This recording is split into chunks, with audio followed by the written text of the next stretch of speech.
Rasti i parë i vdekjes nga antraksi i shënuar në qarkun e Gjirokastrës 3 ditë më parë, ku humbi jetën një 56 vjeçar nga Libova, ka ngritur edhe në alarm Drejtorinë e Shëndetit Publik Gjirokastër, të cilët tashmë kanë konfirmuar rastin.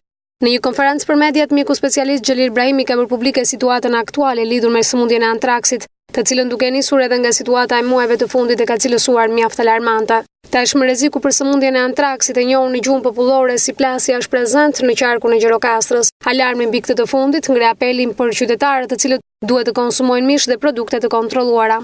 Drejtoria e Shëndetit Publik të qarkut Gjirokastrës, nëpërmjet informacioneve që merr nga shërbimi spitalor, janë gjithsej 9 raste për periudhën raportuese. 8 kanë qenë herë parë dhe i 9-i është rasti konkret që përfundoi në vdekje. Tani konkretisht nuk është situatë e qetë. Ne si shërbim, nuk është situatë e qetë. Ne si shërbim shëndetësor kemi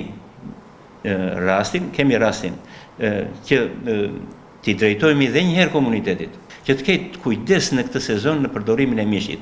Nëse mishi është i kontrolluar, nëse mishi nga shërbimi veteriner, me ato raportet mjekësore dhe nga vetë pronarët që të ndërgjegjësohen, që mishin para se edhe për përdorimin e tyre të kërkojnë ndihmën e shërbimit veteriner për përdorimin e tyre. Ndërkaq, lidhur me rastin e rënd ku 56 vjeçari nga Libova humbi jetën si pasojë e antraksit, Brahimi ka konfirmuar se janë marrë masa për vatrën dhe banesën e tij, ku aktualisht janë bërë disinfektimet për kaca. Ne, si Drejtori Shëndeti Publik, me punonjësit e shërbimit të epidemiologjisë, me punëtorin disinfektor, punonjësin që kemi për disinfektim, në shtëpinë e të ndjerit kemi realizuar të gjitha detyrat që janë në protokoll për këtë lloj sëmundje. Është bërë djegja e teshave, të gjithë, është bërë disinfektimi i ambientit ku ka jetuar,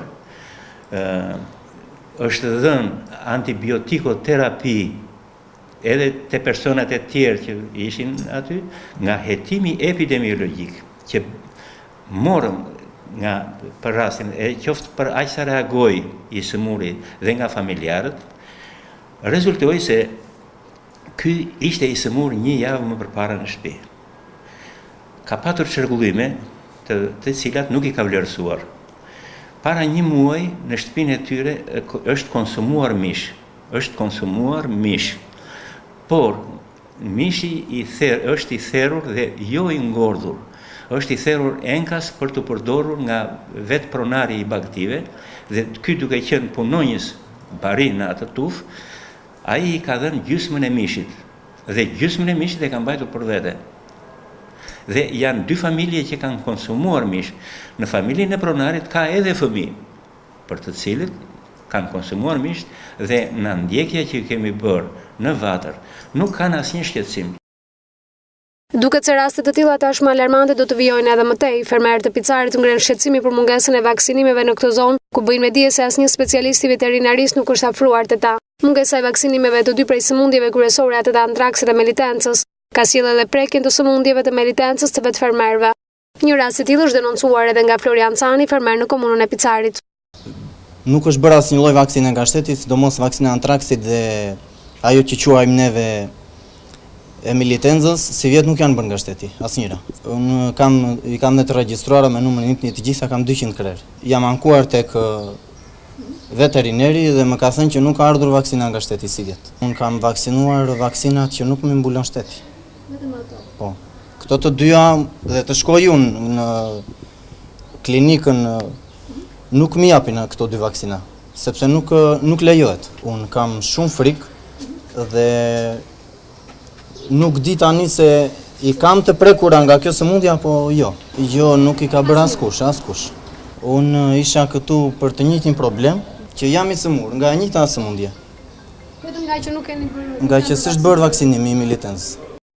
Lidhur me ngjarjen e rëndë të 3 ditëve më parë, ku humbi jetën nga antraksi 56 vjeçari nga Libova, si një zonë mjaft e prekur në vitet e fundit si pasojë edhe mungesës së vaksinimeve në kohë të baktive, Drejtoria e Bujqësisë, një ndër përgjegjësit kryesore për këtë situatë, ka zgjedhur të heshtë.